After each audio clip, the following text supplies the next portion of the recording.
licenciado David Irán Martínez Domínguez, quien va a ser nuestro moderador para el día de hoy en nuestra conferencia. Es licenciado en Derecho por la Universidad Juárez Autónoma de Tabasco. Es licenciado en Sociología por la Universidad de Sotavento, también del estado de Tabasco. Actualmente él colabora en la coordinación de giras del gobierno del estado de Tabasco. Asimismo, tiene experiencia en organización de eventos y giras con el señor gobernador, el licenciado Arturo Núñez Jiménez, y participa desde hace 15 años en la Academia Mexicana de Protocolo. Bienvenido, licenciado David.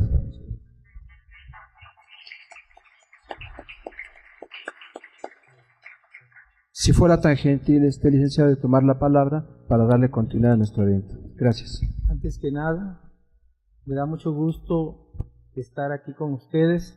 Reciban del estado de Tabasco un caluroso saludo. Es caluroso, vaya, es muy caluroso. Ahorita ha bajado un poquito la temperatura, pero estamos siempre entre 36 y 40 grados centígrados. Pero pues es rico el calor de Tabasco, ya lo han sentido aquí los maestros. Y me da mucho gusto también ser el moderador y partícipe de la ponencia de la maestra Yasmín Sánchez Estrada.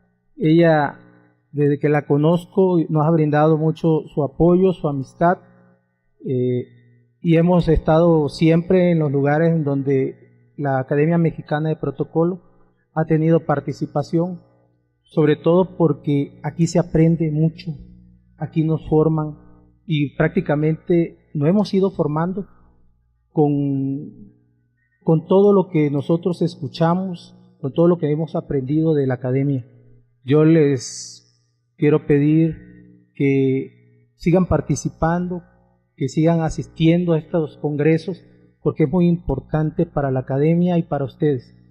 El protocolo, como decían ayer, no queda nada más en un simple acuerdo, en un simple formato que se firma para llevar y establecer los mecanismos para desarrollar alguna actividad, tanto de los países como de las organizaciones, sino que el protocolo va más allá. El protocolo nos forma como personas, nos forma como individuos, pero también nos forma para que entendamos, para que vivamos prácticamente lo que los países están viviendo, para que nosotros a través del protocolo sepamos las reglas que existen entre las naciones y lo que estamos viviendo ahorita en México, y que no me voy a meter mucho a politizar. Quiero agradecer a la maestra Yasmín, que ahorita va a continuación a exponer. Ella es actualmente profesora investigadora de la oposición en la Universidad Autónoma Metropolitana en el área de Derecho Internacional. Fue coordinadora del área de Derecho Internacional, secretaria editora en el comité editorial de la revista Alegatos y coordinadora de la revista Alegatos Coyuntural del Departamento de Derecho en la unidad Azcapotzalco, de la que estamos ahorita en la sede. Participó en el comité evaluador de expedientes de candidatos mexicanos que optan por una beca de posgrado de la Dirección General de Cooperación Educativa y Cultural de la Secretaría de Relaciones Exteriores. Tiene una formación, es licenciada en Derecho por la Universidad Autónoma Metropolitana, maestra en Gobierno y Asuntos Públicos por la Facultad Latinoamericana de Ciencias Sociales, Flaxo, sede México, con mención de excelencia. Diplomada universitaria, experta en protocolo, ceremonial, heráldica y vexilología por la Universidad Autónoma Metropolitana. Pues vamos a escuchar a la maestra Yasmín con mucha atención, que seguramente su ponencia es muy importante y hay que aprender. Adelante, maestra. Muchas gracias. Buenos días. Pues primero agradecerle al maestro que haya tenido bien acompañarme y sobre todo agradecerles a ustedes el que siempre se distinguen algunos por su puntualidad. Bueno, el motivo de esta presentación es un tema que hoy día está generando entre ocupación en algunos países y preocupación por parte de otros. Y que creo que no va a ser ajeno, sin querer ser un tanto negativa en el futuro, sino más bien plantear posibles soluciones, ajeno a ninguno de nosotros. Desde la trinchera en la que nos desarrollemos, invariablemente vamos a tener que ver con el tema de la migración. Yo quise intitular, cuando me pedía el doctor Lavariega que pudiera presentar algún tema relacionado con las temáticas propuestas, quise también poner o intitular este tema en términos de desafíos, porque creo que hoy más que nunca, 2017, y sobre todo con los acontecimientos a nivel geopolítico que están ocurriendo en el mundo, el tema del desplazamiento humano va a ser un reto, y un reto muy importante. Para muchos, desde el punto de vista de la seguridad interna, para otros desde el punto de vista de lo humanitario, pero sobre todo un reto para aquellos quienes determinan y definen las políticas públicas a nivel interno y a nivel internacional. Yo quisiera un poquito contextualizar en términos de cifras, a veces son duras, pero también revelan cosas interesantes de cuál es el problema y las dimensiones de lo que hoy está ocurriendo. Este gráfico fue tomado de ACNUR, ustedes ahí lo van a poder encontrar, y revela cosas interesantes en términos de cuántas personas hoy, por ejemplo, están siendo desplazadas, cuántas personas tienen el estatus de refugiado, cuántas personas son apátridas, entre otros datos. Yo quisiera, y si ustedes me permiten, voy a estar de pie para poder ir precisando algunas cosas. Creo que acá lo más importante es entender qué es lo que nos lleva al estado actual de las cosas en términos de la migración. Tradicionalmente, y permítanme que generalice porque no es lo mismo hablar de la migración en América Latina que, por ejemplo, en Europa, en África y en otras regiones, que es mínimo lo que se está desplazando la humanidad. Pero en términos generales, por lo menos en el tiempo que yo llevo estudiando el fenómeno, que ya son casi 8 años, hay 3 factores que yo encuentro comunes para que esto se esté dando.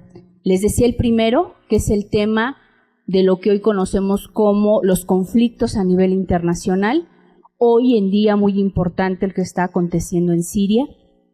El segundo, que es la inseguridad a nivel interno, y vamos a ver un tanto de teoría para entender estas cifras, y por supuesto el que tradicionalmente se venía dando, que es el interés personal de cada uno de los migrantes por querer obtener una mejor vida, que ya no tienen en los países de donde son originarios.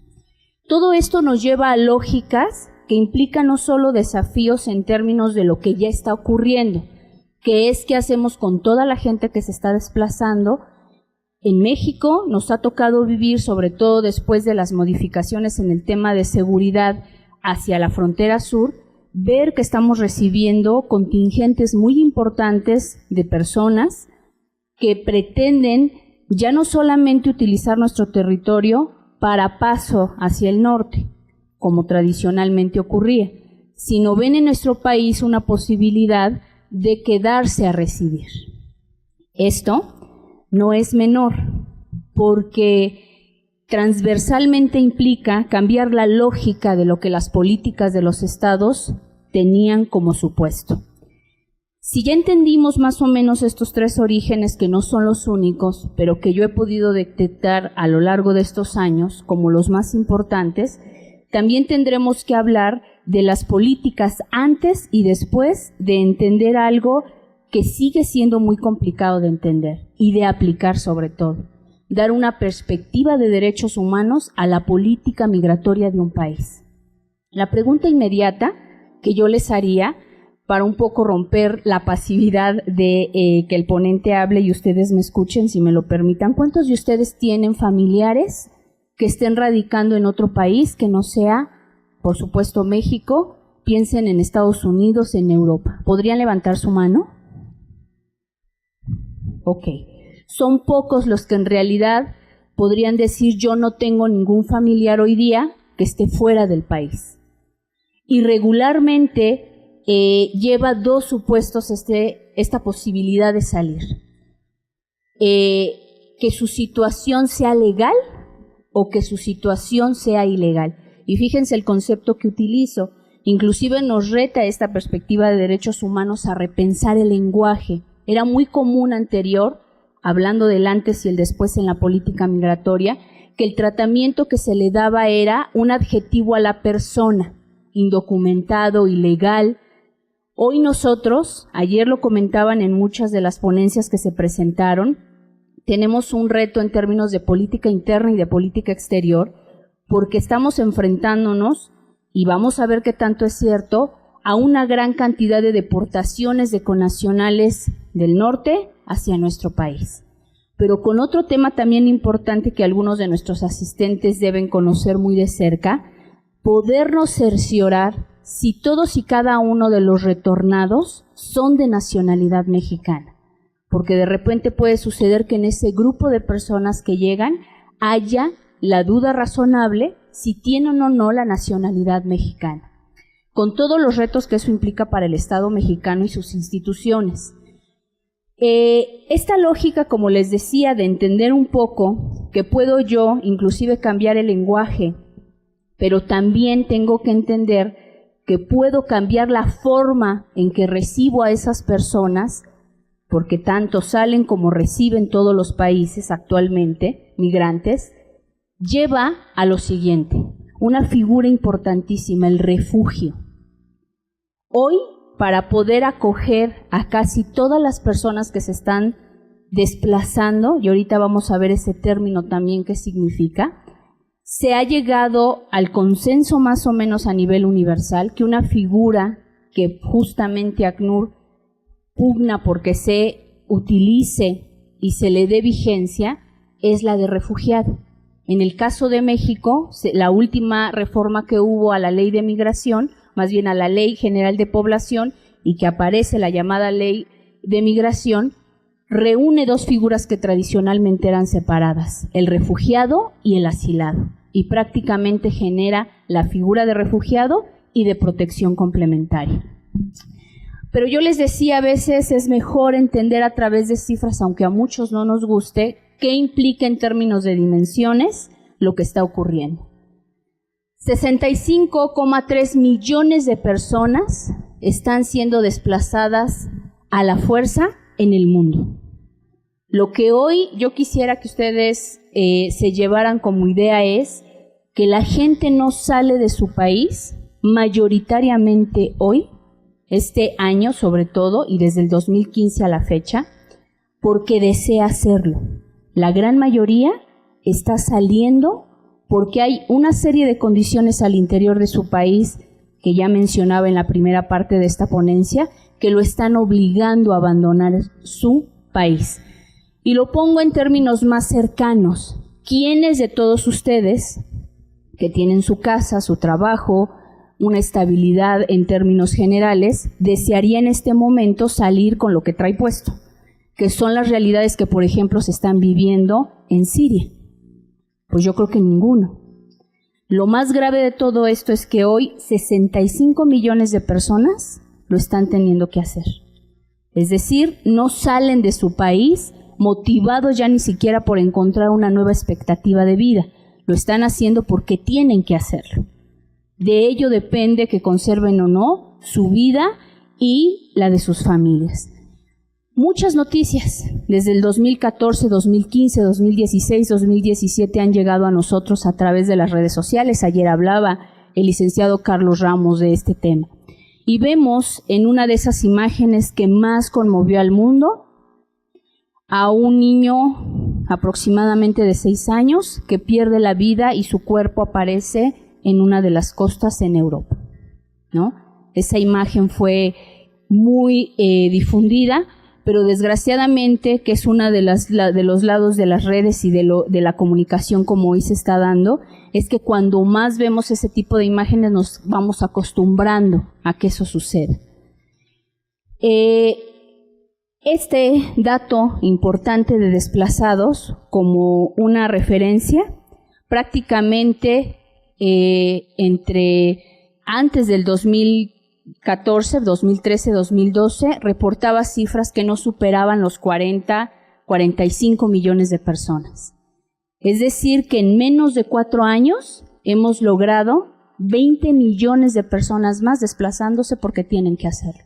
Parece grave ya de por sí, ¿no? Sin mirar contextos. Refugiados, 21,3 millones. La siguiente pregunta que yo me plantearía y que les propongo es, ¿por qué si se están desplazando 65, solo 21 están logrando acogerse a la figura del refugio?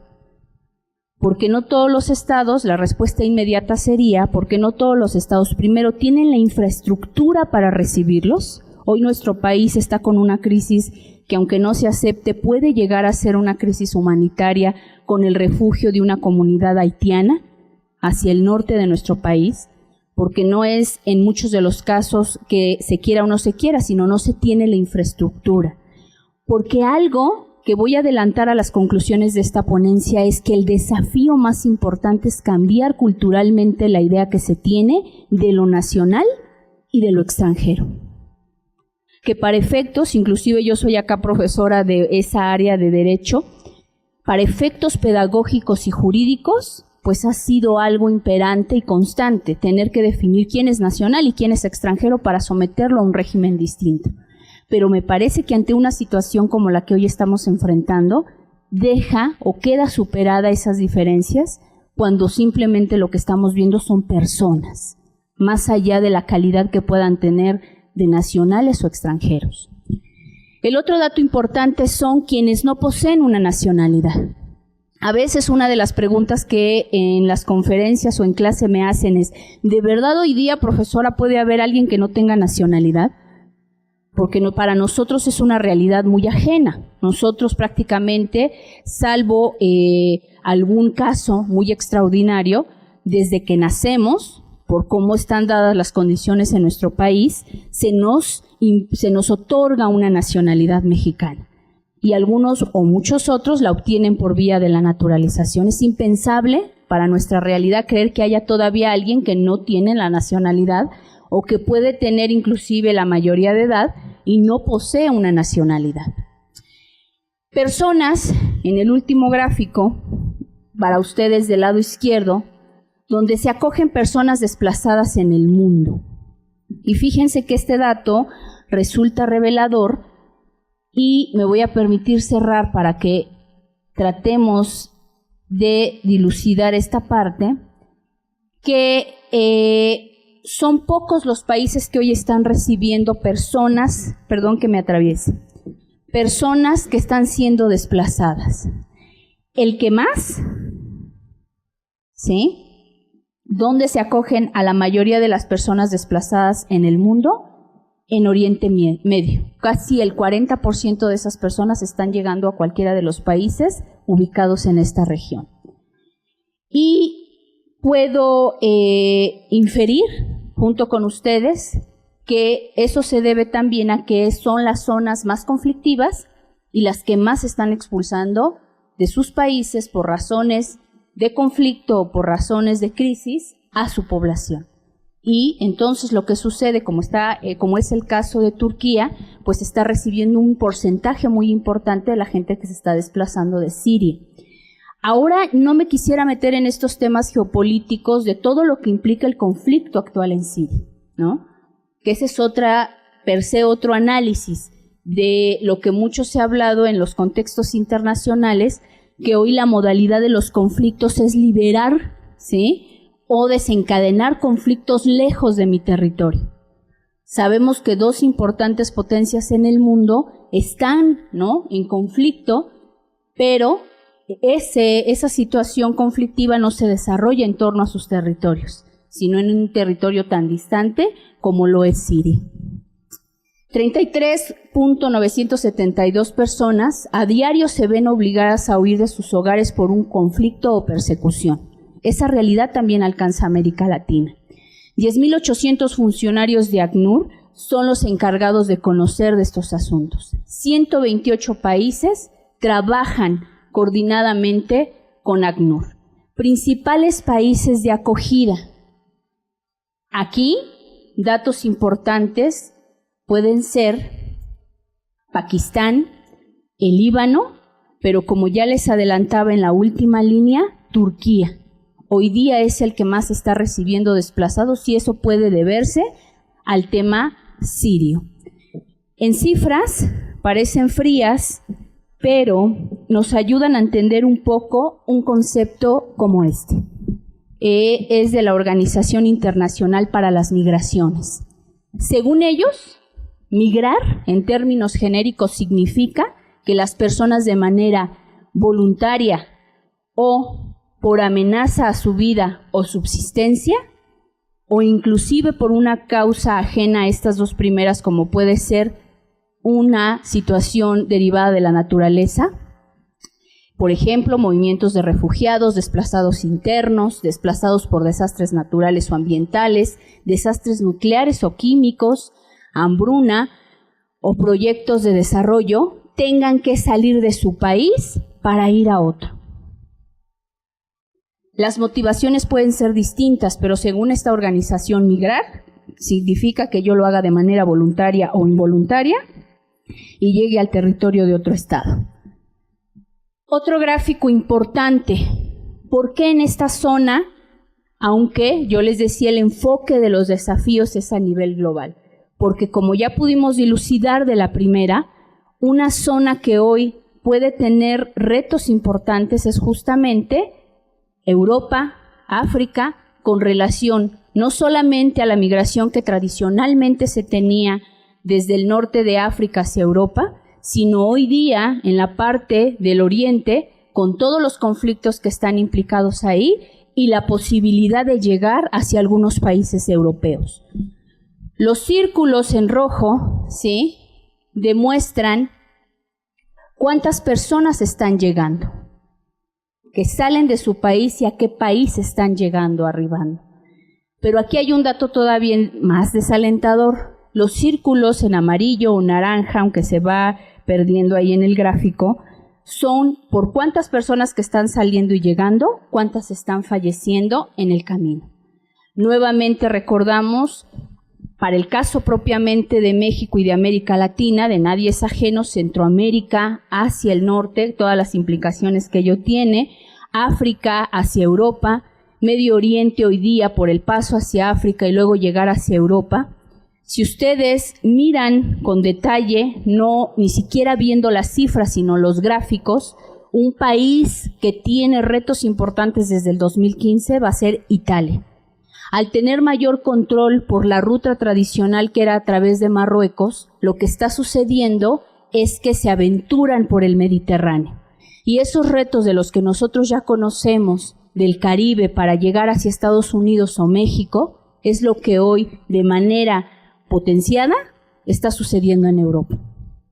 ¿Sí? Entonces, esto resulta poco alentador en términos de lo siguiente. Hubo reuniones a nivel interno de los representantes y miembros de la Unión Europea, y perdón que sea tan simplista, pero eso ayuda a avanzar, donde se acordó que por el número total de gente que se está desplazando de estas zonas de África y sobre todo de Siria, se iban a repartir equitativamente a los desplazados entre el número de países que pudieran recibirlos. No quiero hablar de países en concretos porque no se trata acá de hacer una embestida contra los que son buenos o malos, sino reconsiderar y replantearnos lo que esto implica. Hubo quien dijo, ¿cuánto tengo que pagar para no recibirlos? Y para que tú, mi vecino, los puedas recibir. Yo te pago. Hoy, por muy extraordinario que nos parezca, el país que está haciendo mejor la tarea en todos los aspectos para recibirlos, acogerlos y poder integrarlo socialmente es Alemania. Alemania está haciendo un papel destacado y quizá muchos de ustedes me pueden decir, quizá porque tiene los recursos. Y claro que eso es determinante para un país. Esta otra, total de llegadas por mar y muertes en el Mediterráneo, muestra que los principales países de llegada en Europa son Italia, Grecia y España. Pero si ustedes observan, por mucho, Grecia y España, que tradicionalmente era el puente entre esa África del norte y Europa, ha quedado totalmente desplazada frente a Italia. Supera ya la cifra por mucho. En total, entre el 1 de enero y el 8 de marzo de 2017, han perdido la vida 521 personas intentando llegar a un país que los pueda acoger y tratar de integrarse. Nuevamente viene a mi mente lo que les acabo de decir, que el principal reto de todo esto es los cambios culturales entre las sociedades que reciben a quienes vienen buscando refugio. Y esto no es simple porque, sobre todo en un país como el nuestro, donde se nos enseña que lo extranjero o todo lo extranjero tiene siempre una connotación poco agradable con relación a lo nacional, puede resultar inclusive hasta peligroso en términos de la discriminación de las que pueden ser objeto. Pero no solo en México. El recibir a una persona que habla distinto, que come distinto, fue uno de los problemas, por ejemplo, que se tuvo hacia el norte de nuestro país con la comunidad haitiana. Se les empezó a dar comida, pues que nosotros los mexicanos perfectamente estamos vinculados a ella, pero que no necesariamente era la realidad de esa comunidad. Y mucha de esa comida que ellos, en sus condiciones bastante difíciles en su país, pueden obtener, nada tiene que ver con la realidad de lo que México podía ofrecerles. Y es que culturalmente tenemos la tendencia a que sí, si lo logramos, integramos lo externo, pero siempre tratando de que se asemeje mucho a lo nacional.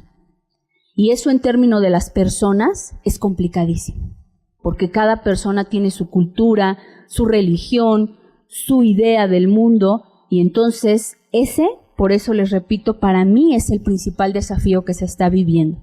No solamente cambiar la idea a nivel social, cambiar políticas a nivel de los estados, sino lograr que esas personas terminen por integrarse en una sociedad que, pues para ellos también representa todo un reto. Entre 1 de enero y 8 de marzo de 2016, para hacer las comparaciones, estaban llegando casi, ¿sí?, en términos muy generales, 4 millones de personas o 4,000 personas, ¿sí?, menos de lo que hoy están llegando. A Italia, por ejemplo. Se duplica casi la cifra en el caso de Grecia, y en España baja un poco, pero ahí hay una lógica de lo que les acababa yo de explicar en términos de que se vuelve más restrictivo el paso por Marruecos y luego la llegada a España. Y esa es una de las grandes crisis que hoy están viviendo. Hasta aquí yo los dejaría con esta parte de las llegadas propiamente, entendiendo que es el país que más acogida ha dado de desplazados. ¿Cuántos están llegando por mar a Italia, principalmente de países de origen? Comparación de totales entre 2016 y 2017, pero sobre todo, por favor, no pierdan de vista que entre los países que representan un número más alto de llegadas, por ejemplo, está Nigeria. Y entender, aquí no es el objeto, que casi todas estas nacionalidades que están en la primer columna o están asociadas a crisis humanitarias, inclusive se habla ya en uno de estos países de una posibilidad de alerta ante la imposibilidad de alimentar a su población, ¿sí?, y que los está llevando a desplazarse. Y en otros casos, como ya les advertía yo al principio, pues tiene que ver con conflictos que se están liberando a nivel interno. Nuevamente, lo que yo les digo hace unos minutos cobra sentido en mirar que la gente no se desplaza porque quiera. Lo primero que habría que entender de todo esto es que la gente no está migrando para ir de turismo, está migrando porque o lo hace o pierde la vida si se queda en su país. Y aquí yo voy a introducir un elemento que hasta ahora no he hecho de manera fehaciente. Cuando hablamos de desplazamiento, era común pensar en mujeres y hombres, sobre todo primero en hombres y después en mujeres y después en ambos. Pero hoy día se está dando el fenómeno de un desplazamiento que todavía lleva connotaciones más graves, que es niños o menores, a mí no me gusta mucho la palabra de menores, niños o niñas, pero que además tienen la desfortuna de ir solos. Para efectos de los estudios que nosotros hacemos es el llamado niño migrante no acompañado. Son cifras que también se están disparando. Ustedes, seguramente en redes sociales, fue conocido el caso de la niña siria que transmitió en vivo, pidiendo al mundo ayuda, ¿sí?, ante el desplazamiento de la insurgencia y el ejército de su gobierno, que llegaban cada vez más cercano a su pueblo, ¿sí?, al lugar donde su familia y ella habitaban, pedía a nivel mundial ayuda para que lo sacaran de ahí, ¿sí? Esa realidad está obligando, y muchas otras causas, en América Latina, en Europa, en África, a que por motivos muchos, que algunos aparecerán en el video que ahora yo quiero presentarles, decidan migrar solos. Aquí se dice que son doblemente susceptibles de violación de sus derechos porque no solamente se están desplazando, sino lo hacen solos. Pero si a eso sumamos que en la gran mayoría no son niños, sino son niñas, con todo el contexto de lo que hoy entendemos del desplazamiento forzado y la migración, pues esto resulta todavía más difícil para ellas y ellos. Este último cuadro son las muertes de migrantes y refugiados entre enero de 2016 y 9 de marzo de 2016, con un comparativo con 2017. Ustedes ven que en el Mediterráneo, ¿sí?, de 471 se eleva a 521, pero una cifra que todavía puede ser más reveladora es que de 0 en 2017 en el Cuerno de África, ¿sí?, pasa y uno mira el tema en 2016 y estaban 83 por lo menos reportados. Todo esto se empieza a explicar por lo siguiente. Cada vez es más común que la gente, ante la imposibilidad de desplazarse, tome a nivel internacional, tome la decisión de desplazarse a nivel interno. En otras palabras, híjole, esto puede resultar inclusive hasta poco serio que yo lo diga así de fácil, pero hay elementos para poderlo suponer. En México ya hay un tema de desplazamiento interno. Y piensen ustedes en lo más cercano. A mí me toca escuchar las realidades de mis alumnos que me dicen: yo viví en tal lugar del Estado de México, profesora, pero asesinaron a alguien en mi cuadra de atrás, me asaltaron 4 veces en el transporte y pues ya decidí que mejor me vengo a vivir al Distrito Federal, hoy Ciudad de México. O realidades tan graves como algunos estados hacia el norte o hacia el sur que deciden, por muchas otras razones de inseguridad, desplazarse a una entidad federativa diferente. ¿Cuál es el reto? Entender que de alguna manera tiene que lidiar la seguridad nacional con esto.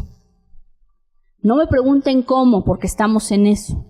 Y ese tema no es nada sencillo, porque muchas de las veces quien se dedica a estos estudios desde otra óptica proponen que una cosa y otra no puede haber diálogo entre estas.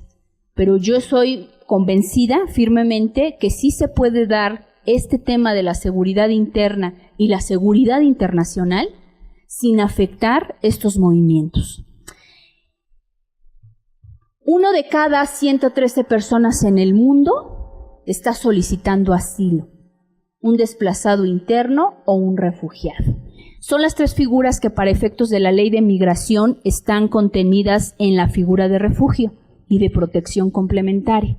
Antiguamente inclusive se les enseñaba a los alumnos que el asilado estaba muy vinculado a cuestiones políticas y el refugiado mucho a condiciones que imperaban en su país, pero que no necesariamente tenían que ver con sus posicionamientos políticos, sino que de alguna manera indirecta le llegaban de rebote como consecuencia de la inestabilidad en ese país. Este último, que más bien se los dejo como dato general, llevaría más tiempo descifrarlo. Lo importante, las principales rutas migratorias europeas o cruces ilegales de frontera detectados de enero a julio de 2015, es el más actual. De dónde proceden, hacia dónde llegan, en qué porcentaje y sobre todo hay un acuerdo que a nivel de la Unión Europea se llegó y que se inserta en el Tratado de Lisboa, donde va a haber una zona que acuerdan lo siguiente. A nivel interno, las fronteras ya no van a ser definidas para efectos de tolerar el movimiento o de hacerlo más benigno de personas por la frontera del país, sino por la frontera común que los países que firman este acuerdo hayan llegado a la conclusión que sirve para dar un mayor margen de movimiento a quienes quieren desplazarse. Quienes están en esta zona, quienes no pertenecen o definitivamente como parte de la Unión Europea reciben desplazados, reciben refugiados, pero no están en ninguno de los dos casos. Si ustedes se dan cuenta nuevamente, los círculos representan también la magnitud de las cifras. El Mediterráneo Oriental, y concretamente Grecia, está recibiendo, y nuevamente aparece aquí el dato de Siria, para el caso de Hungría 28%, para el caso de Grecia prácticamente un 60%, y en el único donde desaparece el dato es en el caso de Italia.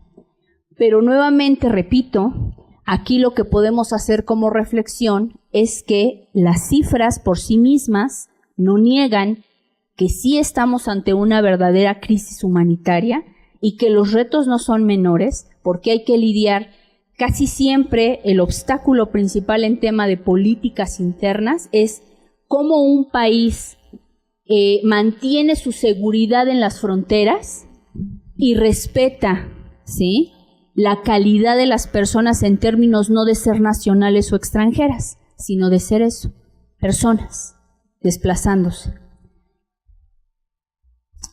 Antes de pasar al video, este último gráfico, 7,6 millones de desplazados internos en Siria, 1,8 millones que están llegando a Turquía, 1,2 millones a Líbano, a Irak, pero sobre todo no pierdan de vista que pongo como referente Siria, porque si vamos a hacer un estudio también más profundo en términos geopolíticos, así como para nosotros Centroamérica, y me refiero la parte norte de América, es todo un reto el tema de Centroamérica y de la recepción de personas que se están desplazando para intentar llegar o radicar en nuestro país. Europa, su foco rojo hoy día, lo que ha movido las cifras en un sentido como en el que hemos estado viendo, inclusive duplicarlas, triplicarlas, indudablemente es el conflicto que hoy se está viviendo y se está librando en Siria. Con un dato no menor, no me voy a meter más a esta parte geopolítica, de algunas declaraciones de quien tienen la posibilidad de decidir el conflicto y sospechas de algunos analistas de que, dada la circunstancia entre el gobierno y los rebeldes en Siria, conviene más, y discúlpenme por utilizar la palabra, la voy a poner entre comillas, conviene más a esas potencias mantener el conflicto que liquidarlo, porque para las partes significaría que venciera uno u otro, y mantenerlo tal cual está va a implicar que estos datos en no menos de 2 años, sean un verdadero problema, no solo para Europa, sino también para el resto del mundo. Vamos a tener, y va a ser muy frecuente, que el reto del gobierno mexicano ya no solamente sea pensar qué hace con quienes se desplazan de Centroamérica y llegan a México, sino qué vamos a hacer con quien solicita asilo o refugio de estas zonas que hoy día nos parecen distantes del mundo, sobre todo en términos de quien solicita refugio. No es extraño, hay muchos chicos ya inclusive sirios que están siendo acogidos para realizar sus estudios en universidades públicas en México. Esa es la vía que les estamos dando para que lleguen. Pero esto puede ser todavía más grave. Antes de ver el video brevemente, nada más les dejo la idea. Hacemos la reflexión que nos dedicamos a esta parte de la migración de la siguiente pregunta: ¿refugio o migrante? El término no da lo mismo, y no da lo mismo por lo siguiente. Si yo entiendo que las personas migrantes tienen 2 posibilidades para hacerlo, es decir, voluntaria e involuntariamente, pero después de este breve recorrido muy rápido, yo lo sé, implicaría más profundidad en muchos de los casos. Entiendo que hoy día está siendo de forma involuntaria, me lleva a repensar que si yo le doy el tratamiento de migrante, lo voy a someter a los controles que actualmente implica que yo me interne a un país. Pasaporte, visa, solicitud para internarme, solicitud para permanecer y en su caso para salir. Si pensamos que esta realidad que acabamos de describir a veces implica que sean menores de edad que ni siquiera un acta poseen, que muchos de ellos no tienen una representación diplomática en los países a donde llegan, que aún siendo adultos, lo único que pudieron llevar con ellos es lo que traen puesto, ¿cómo poder resolver el que yo les diga que deben cumplir con una serie de requisitos que si ustedes van y revisan en el caso mexicano para poder solicitar la internación, implican una serie de trámites y de confrontar situaciones burocráticas que verdaderamente salen del contexto de lo que esto implica? Si me voy a la lógica del refugio, la situación es más alentadora, pero no menos apartada de lo que acabo de describir. Porque yo tengo que hacer una solicitud, esperar un tiempo, solicitar una condición de estancia de visitante por razones humanitarias, luego ir y cambiarla. Es decir, en cualquiera de las 2 circunstancias implica que yo me vea inmerso en una serie de situaciones burocráticas que pueden incluso concluir en que el Estado en cuestión me diga: no te otorgo el refugio y tienes que ser retornado. 2 de los casos que más nos han llamado la atención porque es el contexto en el que se dan, es de 2 de nuestros connacionales que regresan a territorio mexicano en la frontera y que después deciden que se quitan la vida, ¿verdad? El tema, y que es parte de lo que yo quisiera concluir, tiene que ver con mi propuesta para esta ponencia.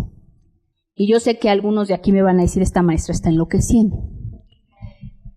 La lógica a la que nos llevó la creación del Estado-Nación bajo el supuesto de la soberanía y de la delimitación de fronteras, más allá de entender que muchas de esas fronteras no atienden a la realidad cultural e histórica de la población que radica en esos territorios, nos mete en la lógica de pedir permisos para cruzar un territorio o de un territorio a otro. No soy la única despistada que está proponiendo esto, y que no es otra cosa más que un mundo sin fronteras.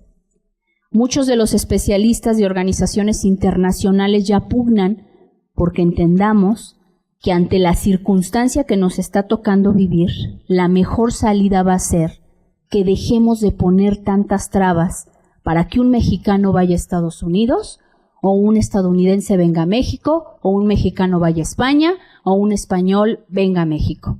Frente a eso, el único reto que nos queda y que no es menor, es algo que seguramente muchos de los de aquí presentes me van a decir: seguridad nacional, maestra. Cuando los países se plantearon esto en el seno de la Unión Europea, lo primero muchos países que argumentaron es: yo no puedo dejar entrar a cualquiera a mi territorio porque va a implicar que yo no sé si esa persona viene con buenas o malas intenciones. Y hoy día, frente a una situación tan real como es el terrorismo, puede ser peligroso. ¿Qué es lo único que yo podría argumentar y que es bastante utópico, pero espero que válido dentro de toda esta argumentación? Es que hoy día es más peligroso rechazar a una persona por el supuesto inmediato de que puede ser terrorista que darle el beneficio de la duda de simplemente por ser un ser humano, ¿sí?, que merezca tener un lugar donde residir y tener una vida digna. Cuando eso se traduce en derechos, sin importar su nacionalidad, lleva a estas lógicas de entender que esas divisiones que hemos hecho los seres humanos y los permisos y las fronteras, hoy con esta realidad para nosotros que nos quieren construir un muro, ¿no? Y que, valga decirlo, aunque no lo construyeran, existe, de facto existe, ¿sí? Y no solamente de Estados Unidos hacia México, sino con la frontera que cada país ha delimitado. Yo cerraría, faltando unos minutos, con un video que me gustaría compartirles y con la idea siguiente.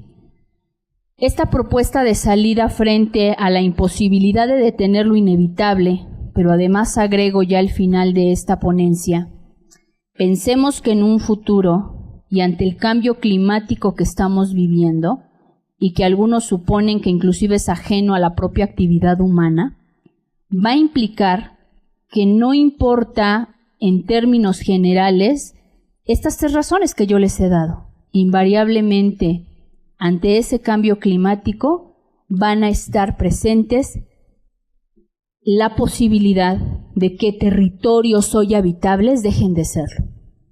¿Alguien recuerda esa película muy hollywoodense que todos reíamos y disfrutábamos esos 5 segundos donde el gobierno norteamericano, el día después de mañana, ¿no?, que le decía al gobierno mexicano: abre tus fronteras porque la mitad de mi territorio se está congelando? Seguramente eso no va a pasar, pero ¿saben qué sí está ocurriendo? Tierras que están a nivel del mar, y algunos especialistas que están acá, sí hay proyecciones serias de que muy pronto, dado el nivel que pueden alcanzar las aguas marítimas, van a ser inhabitables. Y las lógicas de todo esto que estamos viendo, que si su pasaporte, que si su visa, que si usted cumple o no cumple con el perfil de ser un ciudadano modelo, van a quedar al margen. Es decir, miremos por donde miremos el ángulo que tomemos para estos supuestos, la realidad va a ser que estamos en este contexto, la migración. Les dejo el video.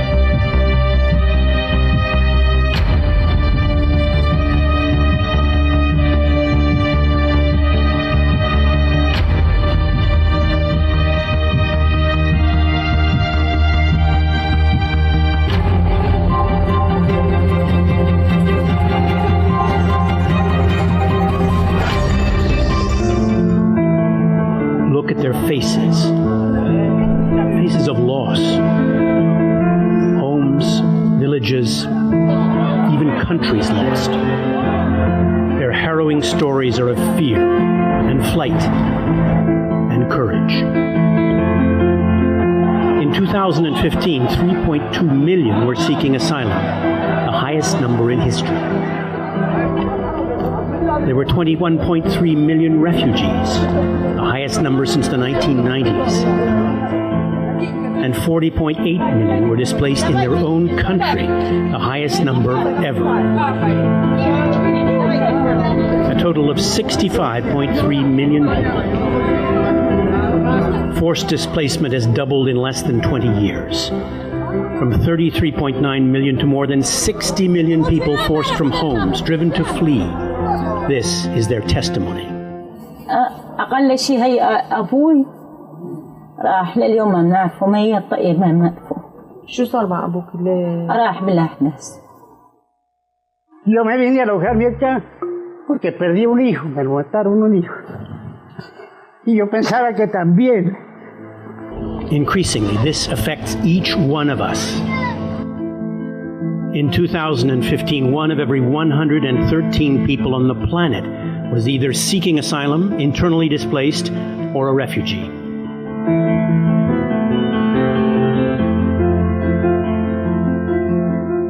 Every minute, 24 people were newly displaced in the world.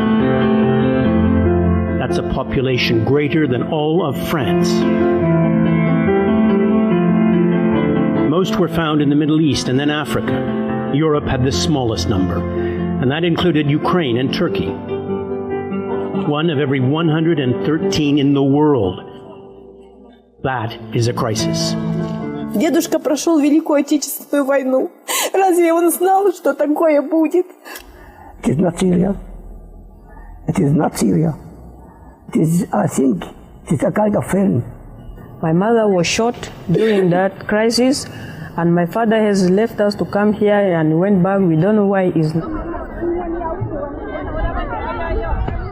The main highlight is that we have an almost 10% increase of people on the move, refugees, displaced people, asylum seekers from last year. This is not good. And we should not forget, 90% of those people are not in the rich world. They are in developing countries, in middle income, poor countries, but it is the magnitude that strikes the most. Most of the world's refugees come from 3 countries: Syria, Afghanistan, and Somalia. The highest number of internally displaced are in Colombia, Syria, and Iraq.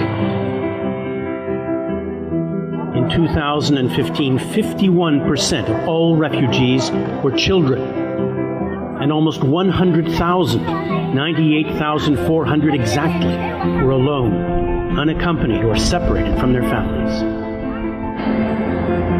Those who flee bombs and terror find their suffering isn't over. Hundreds have died in dangerous sea crossings organized by illegal smugglers. And thousands more are blocked far from their goal, and many are simply pushed back. Instead of developing better asylum systems that are hospitable, that recognize the hardship and the difficulties and the reasons for people to flee, barriers are erected. And the barriers need not be physical. Sometimes they are legislative barriers. We see this in Europe. We see the lowering of the threshold in the quality of asylum law. The numbers increase alarmingly. The numbers are people, individuals torn from peaceful lives, driven into danger and exile. Sympathy is not enough. Money is not enough.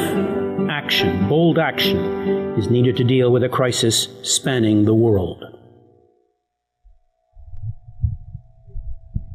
Muchas gracias. Pues yo con esto cerraría mi presentación y la reflexión estaría en que el desafío mayor hoy para la migración es que cambiemos nuestra forma de ver al otro como extranjero, como diferente, y entender que las diferencias culturales no son infranqueables, que puede haber una integración a nivel social importante de quien pide refugio o se desplaza. Pero segundo, como en esta última parte del video lo mencionaba, las barreras no necesariamente tienen que ser como los muros que pretenden hoy levantarnos. A veces esas barreras son, como ya lo decía, legislativas, pero también culturales. Que tengan buen día. Muchas gracias.